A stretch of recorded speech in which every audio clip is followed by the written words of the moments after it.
आजी झोपली वाटतं.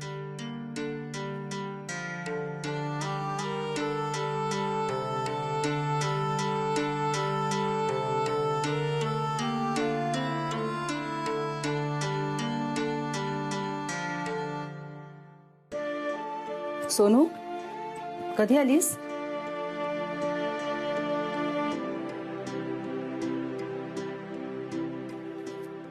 असं अजून राग गेला नाही वाटतं. सोनू, मला मारू नका, मला मारू नका. मी काय केलं नाही, मी काय केलं नाही, मी काय केलं नाही, मी काय केलं नाही. आई काय झालं तुम्हाला? तुम्ही का घाबरला तेवढं? घे आजी पाणी.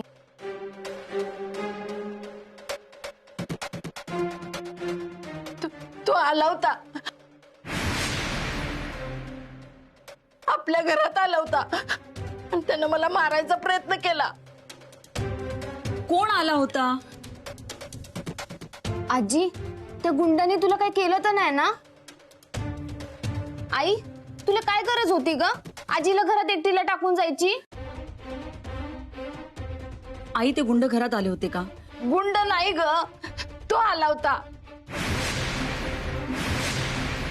घरात आला होता आणि मला म्हणाला तुझी काळजी घ्यायला मी येत जाईन. तुमची आठवण पण काढली त्यानं. तो हसला आणि मला मारायचा प्रयत्न केला त्यानं. त्याने म्हणजे कोणी आई? माझा मुलगा सुधीर, तुझा नवरा. आई काय बोलताय तुम्ही हे वेड्यासारखं? तुम्हाला मी किती वेळा सांगितलं ते आता आपल्याला भेटायला परत कधीच येणार नाही. अगं आला होता, मला त्यानं खूप घाबरवलं आणि म्हटलं घाबर घाबर अशीच घाबर. मधू तू त्याला समजून सांग की ग, माझा मुलगा का माझ्याशी असा वागतोय. मला लय भीती वाटते, तो मला मारून टाकेल. तू सांग त्याला. आईंचा नक्की आजार वाढत चाललाय? त्यांना सुधीरचा भास होतोय की खरंच घरात आम्ही नसताना कोणीतरी येऊन गेलं? सोनू, हे स्पेशल गिफ्ट तुझ्यासाठी. तुला माझ्या जाळ्यात उडायचं असेल, माझ्या प्रेमात पाडायचं असेल तर तुझ्यासाठी एवढा खर्च करू शकतो मी.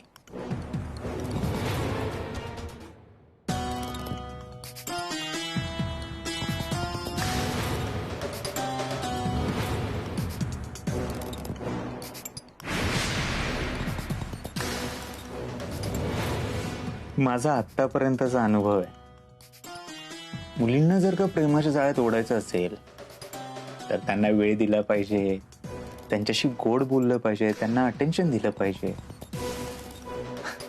त्यांच्यासाठी काही केलं पाहिजे, असं गिफ्ट पण दिलं पाहिजे. मग मुली तुमच्या जाळ्यात आल्याच म्हणून समजा. आणि तुला माझ्या जाळ्यात यावंच लागेल, त्याशिवाय मधू कशी जाळ्यात येणार? खरं तर मला तुझा पैसा हवाय, तुझी जमीन हवी आहे आणि तू पण हवी. हे द्यायला तुला भेटलं पाहिजे. मेसेज करतो. डिअर सोनाली,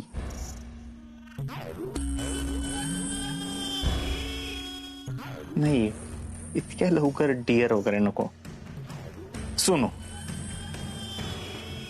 सोनू, मला तुला अर्जंट भेटायचंय. हा, देवळाच्या इथे ये अर्जंट. मी वाट बघतोय. Heart heart heart. नको, हार्ट इतक्या लवकर नको. Message send. चला. डॉक्टर, अयो माझ्यासाठी गिफ्ट.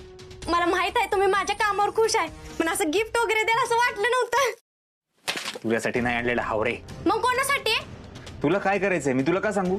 कारण मी तुमची पार्टनर आहे ना, म्हणून विचारते. आणि मी तुझ्या हाताखालचा माणूस नाही प्रत्येक गोष्ट तुला सांगायला. का सांगितलं तर काय होणार आहे? गिफ्ट तर आहे ना.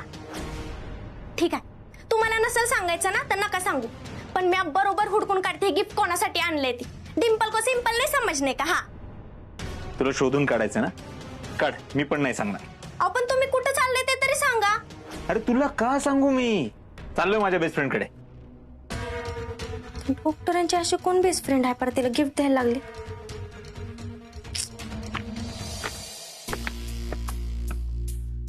अरे हा डॉक्टर इथं पण नाही, कुठे गेला असेल रे काय माहिती. फोन लावून बघ बरं जरा.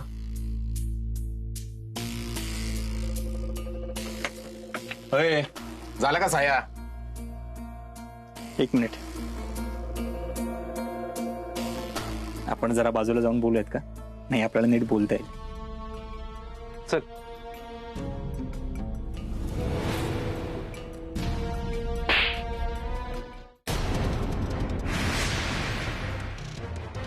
काय दवंड देऊन सगळ्या गावाला ओढून सांगणार आहेस?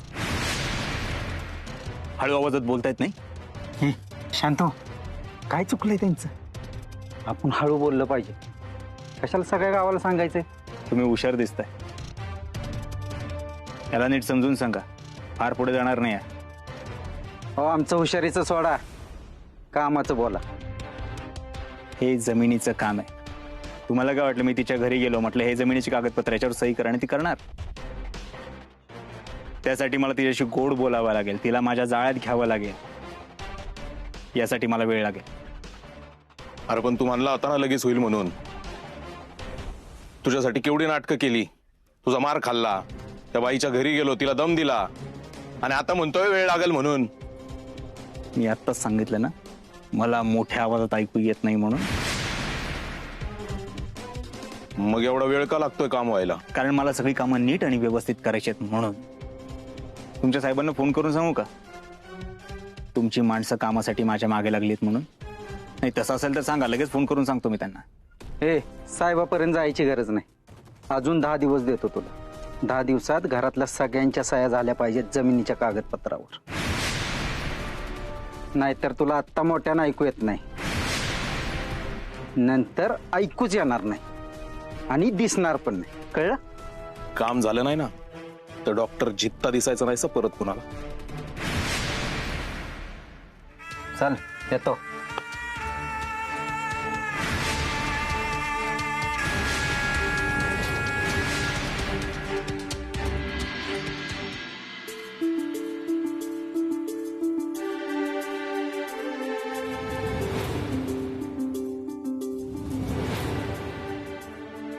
आजपासून तुम्हाला तुझा मित्रच समज.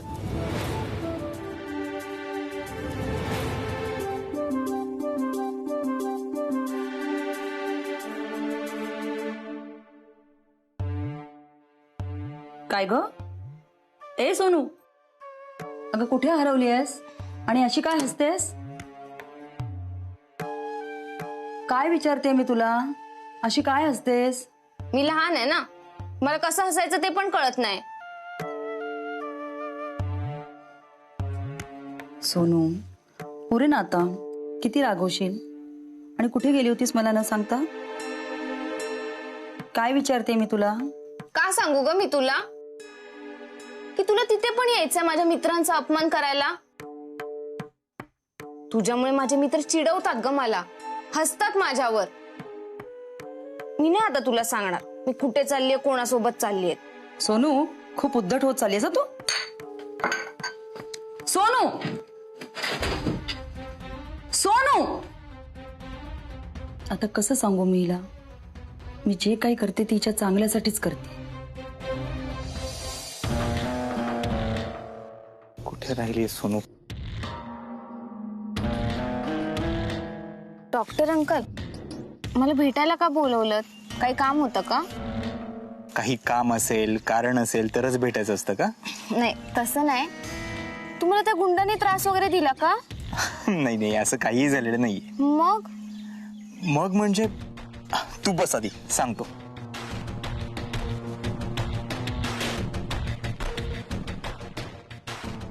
आज नको गिफ्ट द्यायला, आज फक्त फुल देतो. आता आपण मित्र झालोय ना, मग मैत्रीमध्ये भेटायला कारण लागतं. नाही, मित्राची आठवण आली, मैत्रिणीची आठवण आली की भेटू शकतो ना आपण. आणि असंही तुझा मूड खराब होता, मग तो नीट करायला नाही भेटलं पाहिजे. हे तुझ्यासाठी. हे माझ्यासाठी? दुसरं कोणी दिसतंय का इथे? तुझ्यासाठीच आहे. चला, माझ्या फ्रेंडचा राग गेला वाटतं. खरं तर माझी आई माझा राग जाऊच देत नाही. आताही मला विचारत होती, कुठे चाललीस, का चाललीस, असे तिचे 1000 प्रश्न असतात आणि तुम्ही तिचीच बाजू घेता. अगं असं नाहीये. तुझ्या आईने माझ्या विश्वासावर तुला कुठेही बाहेर पाठवावं म्हणून मी तिची बाजू घेतली. पण आता आपण फ्रेंड आहोत ना, इथून पुढे मी तुझी बाजू घेणार. प्रॉमिस? प्रॉमिस. इथून पुढे मी कायम तुझ्या सोबत असणार आहे हे विसरू नकोस. इथून पुढे आपण मित्रासारखं भेटायचं, बोलायचं, फिरायला जायचं. आपण गावात नको भेटायला. काय तुझ्या आईने बघितलं तर उगाच तुला त्रास देईल आणि माझ्यामुळे तुला त्रास झालेला मला आवडणार नाही.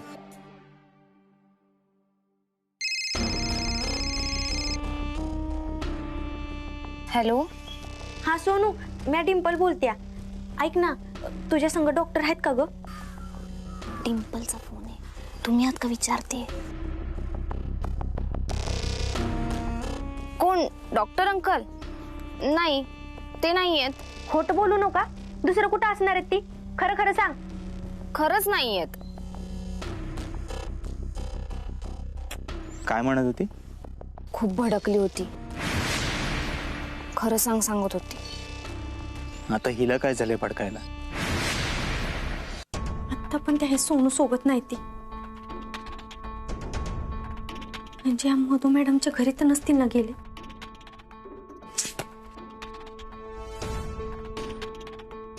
डिंपल, मॅडम, तुम्ही इथं?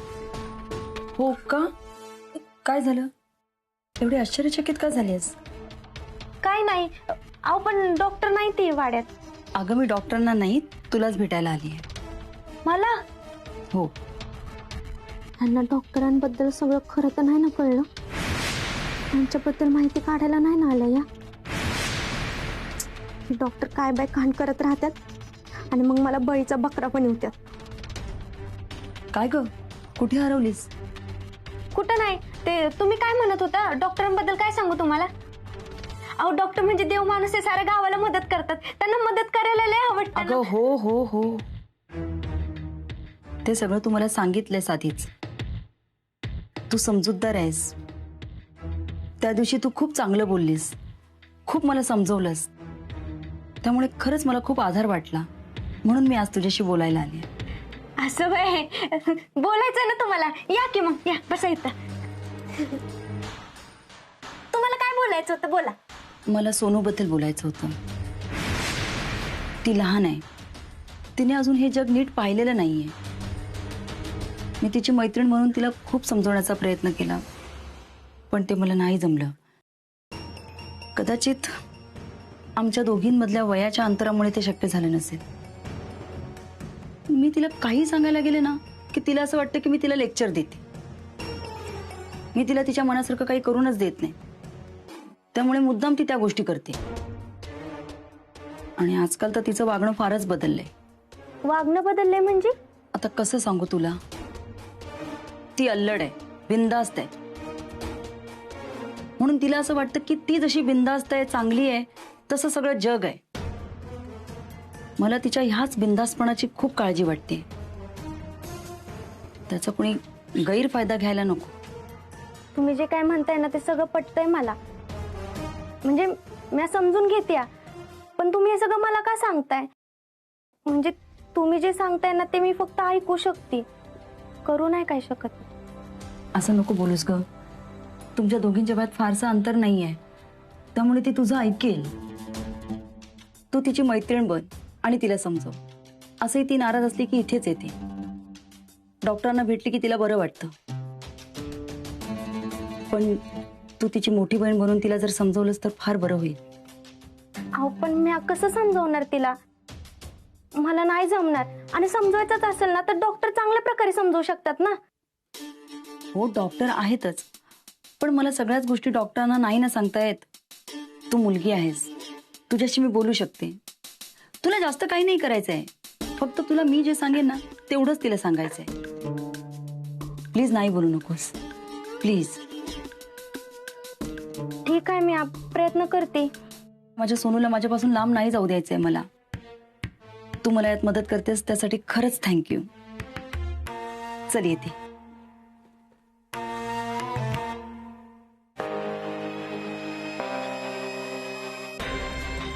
एकतर डॉक्टरच ह्यांच्या सोनूचा गैरफायदा घेते ती. आता हिला कसं सांगू डॉक्टरांपासून लांब राहा म्हणून. अहो मधुवहिनी, अरे भाऊजी तुम्ही? वहिनी सगळं व्यवस्थित चाललंय ना? हो हो. सासूबाई काय म्हणतात? परत नाही ना गेला घर सोडून कुठं? नाही, पण अजूनही विसरतात बरंचसं. सारखं यांचं नाव काढत असतात. सुधीर आला होता म्हणतात. आता त्यांना कसं सांगू मी की ते परत कधीच येणार नाहीत. म्हातारी लय लाड करायचा माझन सुधीरचा, पण आता ओळखणच झाली आहे. हो ना, हल्ली विसरत असतात त्या काही ना काही. बरं, बाकी तुमच्या घरी कसं काय सगळं व्यवस्थित आहे ना? आता काय सांगू तुम्हाला? का, काय झालं? अहो माझी बायको गेल्या महिनाभर ऍडमिट आहे. पैशाची जुळवाजुळ करताना माझी दमछाक झाली हो. काळजी नका करू, जातील हेही दिवस. खरं तर माझी जमीन पण त्याच भागात आहे जिथे तुमची आहे. मी तर त्या गावगुंडांना ती जमीन विकून टाकून पैसे घेऊन मोकळं व्हायचं या निर्णयावर आलोय. तुमचं काय मत आहे?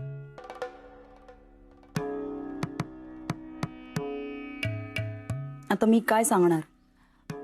माझी जमीन तर मी त्यांना विकणार नाहीये. मला माझ्या मित्राला घरी आणू देत नाही, त्याच्याशी बोलूही देत नाही. स्वतः मात्र त्या काकांशी गप्पा मारत बसली. आई इकडे ये. आले, थांब. बघा, तुमची जमीन आहे, विचार करून निर्णय घ्या. आई ये ना पटकन. हो आलेच. आता भाऊजी इथपर्यंत आलात तर घरी या. नाही नको, परत येईल. बरं ठीक आहे.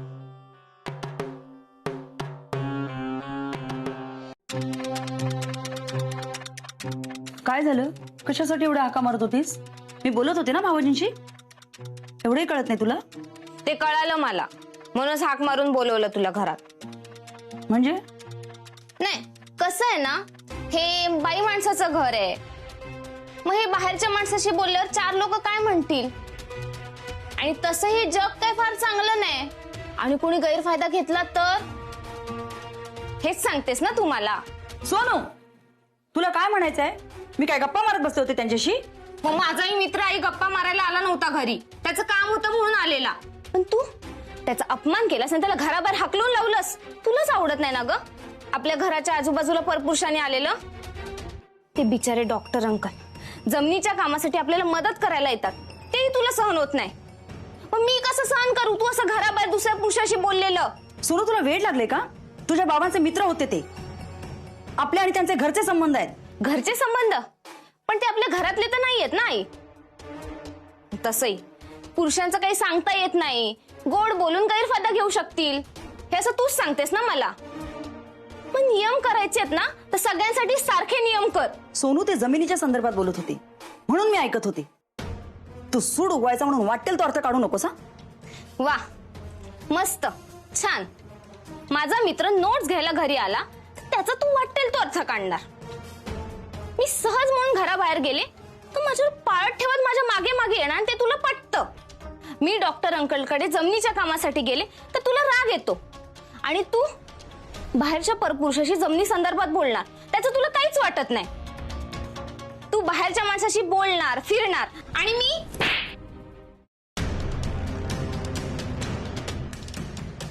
सोनू, अगं काय बोलतेस तू? हे तुझ्या जिभेला थोडा आवर घाल.